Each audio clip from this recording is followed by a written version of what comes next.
Can Daesh be defeated? Years after the group was beaten back in Syria and Iraq, the U.S. military warns attacks in both countries will likely double over 2024. This, while Daesh affiliates step up attacks in other parts of the world. So how far have we really come in the fight against this global terror threat? I'm Andrea Sankey, and today's Newsmaker is the battle to defeat Daesh.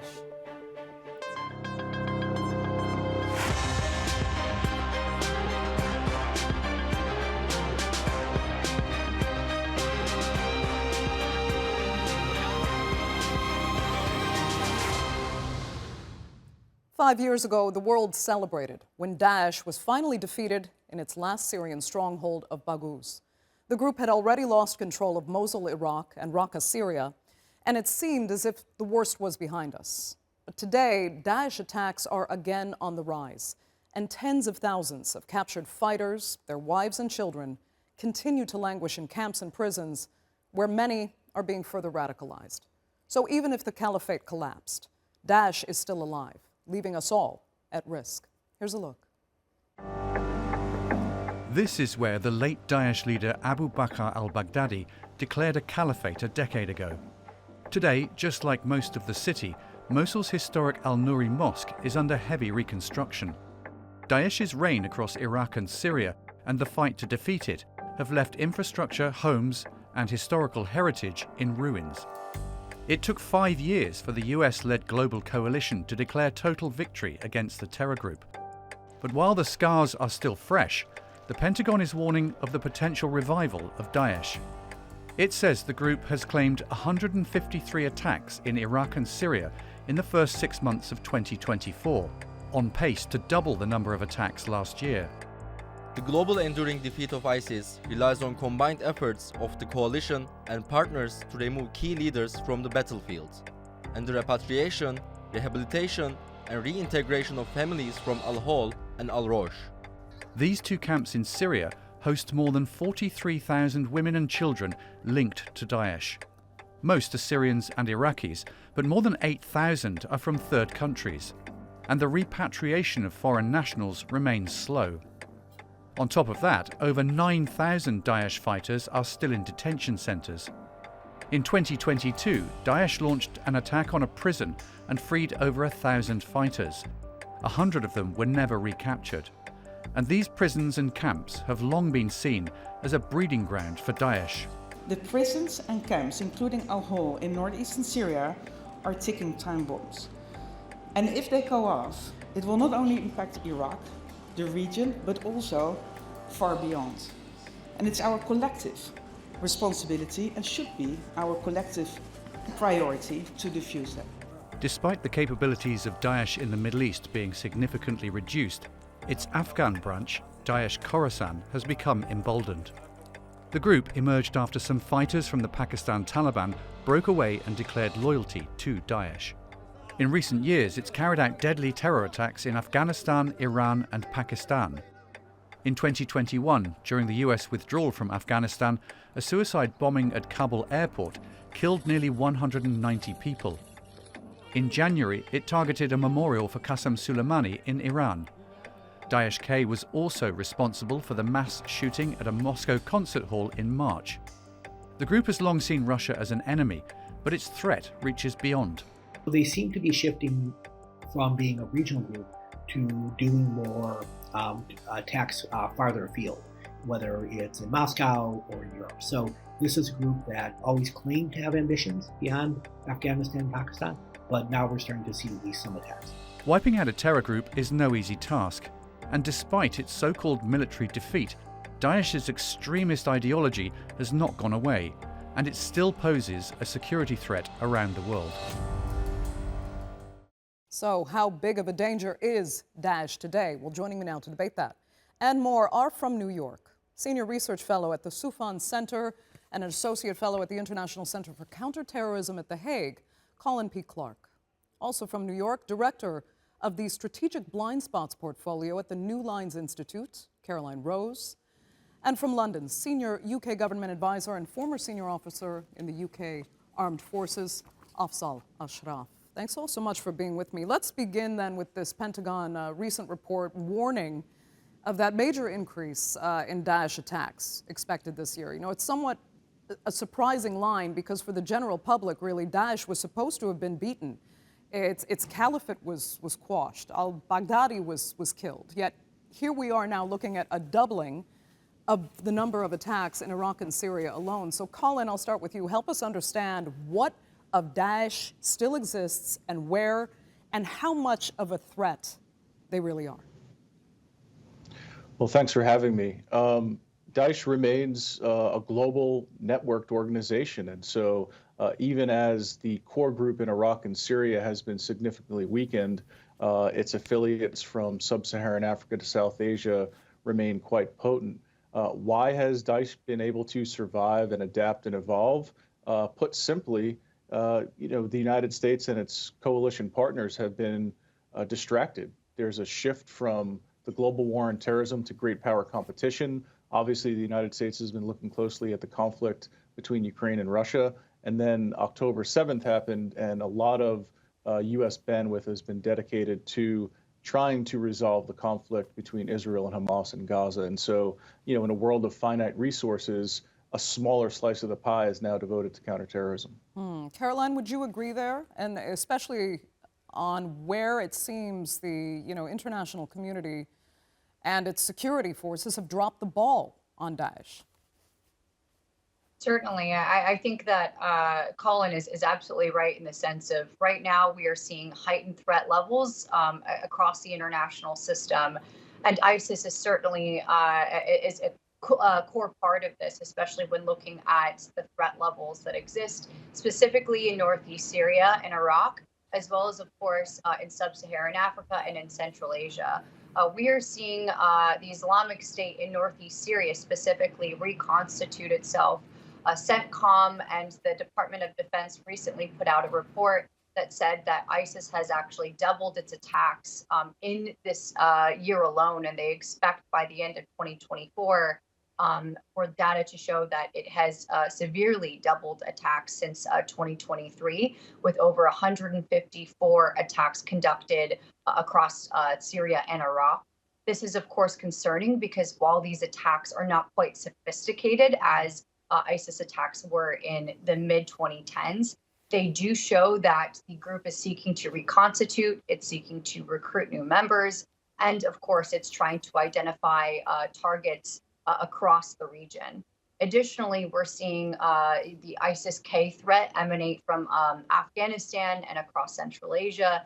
And then, of course, regroupings and new offshoot groups emerge in sub-Saharan Africa and threaten local security there. So this is something that is becoming very quickly internationalized. And because of this, I think that it's a threat to be severely monitored. Afzal, are you on the same page? And if you can speak more too about how the resurgence of Daesh has kind of been able to happen. Well, I think that much of what has been said is obviously right. I'm not so convinced that the term network applies to Daesh. I'm not so convinced that it is a homogenous group. And I haven't seen any evidence of centralized command and control. I think we're making some assumptions, and maybe some people are making those assumptions based on some evidence. I haven't seen it. I think that I certainly am not comfortable about talking about this group as a monolith. Certainly in Iraq and Syria, there is resurgence, and the reasons given by the other contributors seem very reasonable. But I think that elements of the American government and others will be very happy with the resurgence, as it were, in Afghanistan, in Central Asia, and in Iran, where Daesh's activities obviously hurt people that the Americans would like to feel a little bit of pain. So I don't think that we can apply a simplistic overall analysis to the group for the reasons I've explained. Sure. It's interesting that you say that about maybe the U.S. can, and Colin, let me direct this to you. if the U.S. can, in a sense, almost rejoice that, okay, Daesh is attacking what the U.S. would consider enemy states anyway, because many would argue that we need a sense of global cooperation on this front, that ultimately Daesh and these sorts of extremists, whether they have a central command or whether they are affiliates, we need a global approach, basically. And to see one party relish in the suffering of another by a group that should be all of our collective enemies means nobody wins in the end. Go ahead. It's a bit of a bizarre statement to say that the United States would be happy to see ISIS resurging anywhere. I mean, ISIS-K, the group that is the same group that attacked U.S. soldiers at Abbey Gate. So why would the United States be happy that this group is now conducting more external operations, whether they're in Kerman or Moscow? It makes no sense. Second of all, it's absolutely a networked group. I don't know how else you explain an organization that's able to send funds from the Middle East through the Al-Qarar office in parts of the Horn of Africa and Somalia that reach their destination in Afghanistan. That's what a network is. It's not a top-down hierarchical organization, although parts of it do function like that. I will agree that it's tough to describe this group as a monolith because the affiliates, branches, and franchise groups look different in different parts of the world. And indeed, some have more localized objectives than the overall kind of global approach of Daesh. So it's a very complicated group. It's a group that doesn't look the same, 6 months in either direction. And so with fewer analysts looking at this issue in the West, with fewer resources applied to the threat, it's inevitable that this group and this is going to continue to metastasize and cause a problem everywhere. But the United States, I can guarantee you, takes no joy in watching civilians from other countries be killed.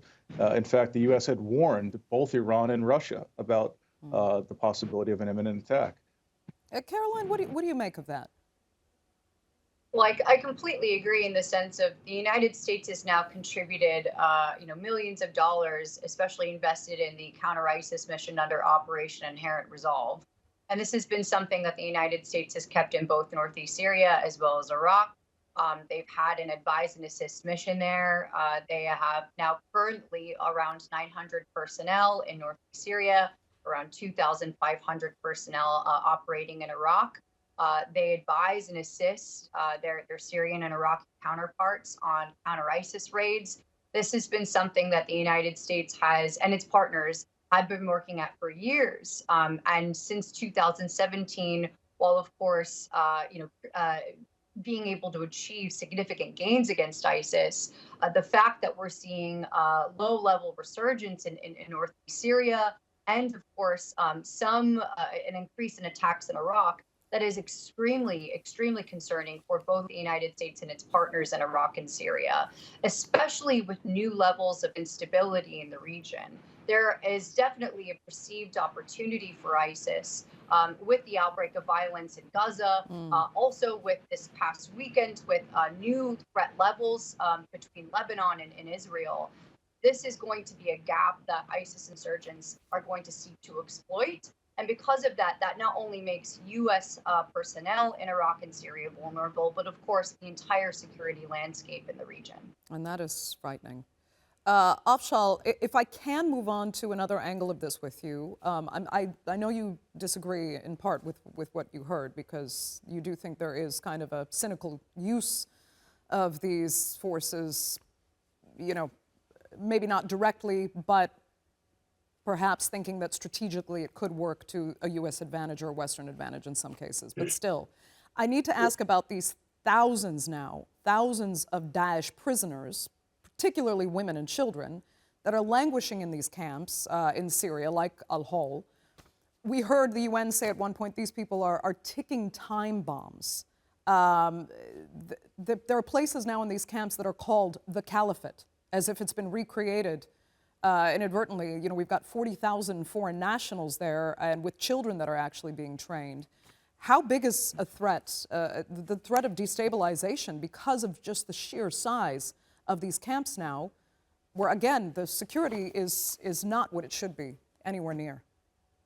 Well, I think that's a huge problem, and it's tied to the point I wanted to make I don't for a moment suggest that there is cynicism on the part of the American people as a whole. American people have some of the most noble aspirations for peace, and indeed military. I've worked with the military on counterterrorism operations, and I think I am not aware of a single person that I worked with who was insincere. But if you do understand the counter war on terror in any detail, you will know that there are different levels of war on terror. There is the overt war on terror, which is in the public domain, which is framed in an appropriately noble strategic manner. But there is a covert operation, and that is dealt with by a very small group of people that don't have scrutiny in the public domain and certainly have limited scrutiny even in the government domain. And this links to the business of these former fighters. I was on the ground and we interviewed up to 43 ISIS and Al-Qaeda prisoners from Syria. And a lot of what I've said is based on their testimony, which was freely given. And we used some advanced techniques to get them to speak to us, and they did. So I think that we should understand what I call the geopolitics of terrorism. And there was a lot of cooperation between all states at the beginning after 9/11. And subsequently, what has happened has exposed, and I can give lots of evidence, and I'm sure a lot of evidence is out there, where states have used terrorist groups to their geopolitical advantage. And I think that links in with what you have mentioned about this ticking time bomb. There are a lot of people out there, and they deserve justice, whether it's a punitive justice for the crimes they've committed, or it is release and resettlement if they haven't committed crimes.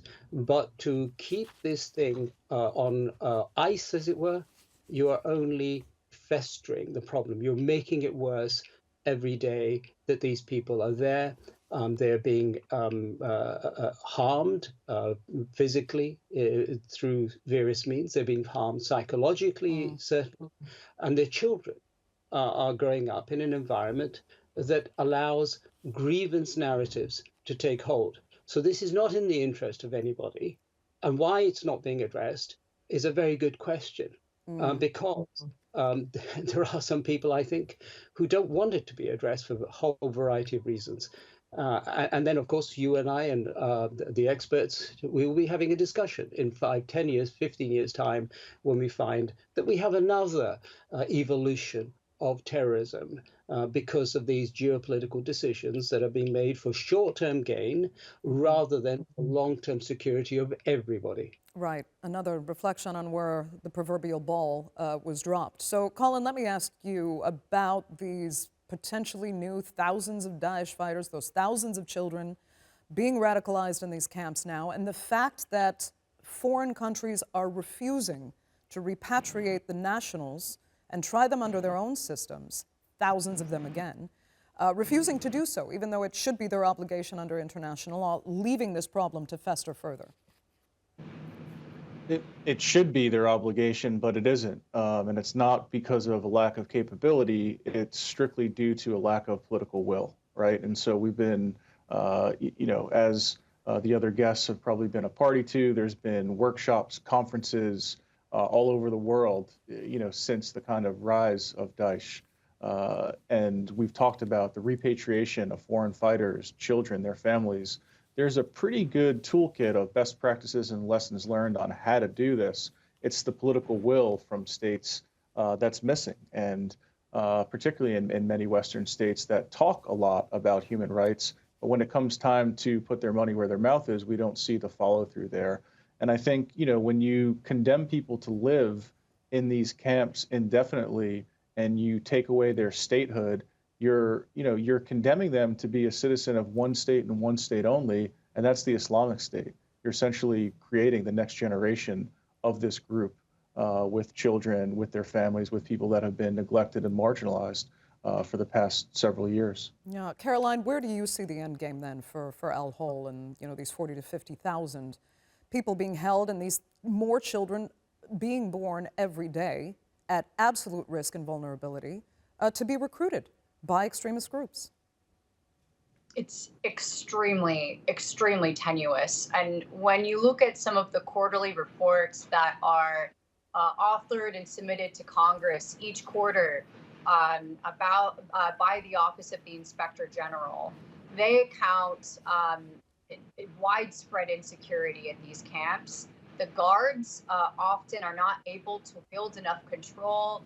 There are frequent breakout attempts, and essentially the message each quarter is that camps like Al-Hol detention centers are hanging on by a thread, and that in many cases it's been luck, and of course, the bravery of just a few guards and informants inside of these camps that have prevented a much more large-scale and concerning breakout and recruitment attempt. Now, of course, there are a number of situations that I think could exacerbate security.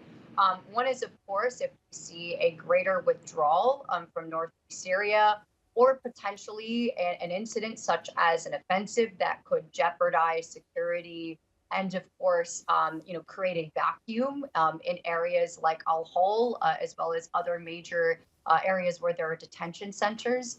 And then, of course, there is the case of ISIS reconstituting further territory, being able to conduct more sophisticated attacks, and be successful in trying to recruit at a larger, more sophisticated level inside of these camps and conduct a more successful breakout attempt. And I think that this is not necessarily a matter of if, but of when. If we have, this current trend of incremental drawdown in the Northeast. Okay. Just time for kind of one last thread here. And Afzal, we heard Colin mention that one of the bigger threats now of Daesh forces is actually in sub-Saharan Africa, in the Sahel. A lot of Western forces have been forced to leave certain countries. Some say that is giving Daesh an advantage. If not Daesh, then there are other extremists in the region. And then you have the Wagner Group and Russian forces getting involved. It's hard to tell exactly what their interests are, what side they might be on when you talk about the cynical use maybe of terrorist groups. What do you think is happening really? How big of a threat is the proliferation of extremism in sub-Saharan Africa and the Sahel? It is a threat. It is significant. One of the reasons why the French forces, I think you're referring to, have been asked to leave is that they've failed, in the perception at least of the governments, the African governments involved. They've failed to deal with that threat. That's what they were there for. The perception is that they're really interested in using that threat to influence events for their own political and economic interests. Now, we don't want to get into a debate of whether that's valid or not. That is the perception. I was in Africa in May at a very significant security conference, and that came out loud and clear, as it did in the previous year in May. So if we move on to the alternative to the French forces in Central Africa, Wagner Group, yes, the jury's out. How will they behave? But they have been involved in Africa. And the perception amongst Africans is that at least the Wagner Group is commercially motivated. They're paid to do a job. That's what they do. And as a general rule, so far, the experience has been they don't interfere in the local politics to the same extent as French forces do. We don't know what's going to happen. But I think there's an issue here. And that is to track the supply of armaments to these groups. And that is an important issue, which I think will help those people who are sincere about counterterrorism. If they can track the funding and a supply of armaments, they will find out who might be supporting them as proxy forces. Okay, Colin, quick final words then. Yeah, I mean, the Wagner Group may not meddle in politics the way that the French did, but they slaughter civilians. So, committing massive human rights abuses, rapes, pillaging, and plundering, I don't think is going to win over any locals over the long term. So I think just a different point of view. I think Wagner's in there, to get resources to help the Kremlin beat sanctions, and any kind of short-term counterterrorism games will be lost strategically with what Wagner's doing in the Sahel. Okay, Caroline, quickly, I can give you a minute. Wrap up for me, though, what you think, where you think the biggest threat really is. Where do we need to be looking at to stop this from proliferating? I think the threat level, on the international stage is there. I think that we're seeing a surge in a need to invest in counterterrorism resources, no doubt. But I think in terms of the most immediate threat, we need to look at northeast Syria, especially with the potential for breakout attempts and widespread recruitment amongst ISIS fighters there. Okay. Caroline, that's going to have to be... Ashraf, 10 seconds. I think the fact that we are telling the Africans that Wagner Group are going to commit rape and pillage and they're accepting the Wagner Group suggests that we think they are incapable of making decisions and we know better. And my experience of African leaders is they're smarter than we think, and they have had enough of patronizing approaches, saying that we are the best deal in town. They do want to. Their preference is to work with the West, and their experience, sadly, has been... Wagner's already done it. It's not predicting that they're going to do it. They've done it. They do know that. They know what's going on. I think we could have another program on this debate alone. Unfortunately, gentlemen, we're going to have to leave it there. That's going to have to be the final word for this edition of the Newsmakers. I'd like to thank all three of you sincerely so much for being with me. Our viewers, of course, for joining us as well. Remember, you can follow us on X, and do be sure to subscribe to our YouTube channel. I'm Andrea Sankey. We'll see you next time.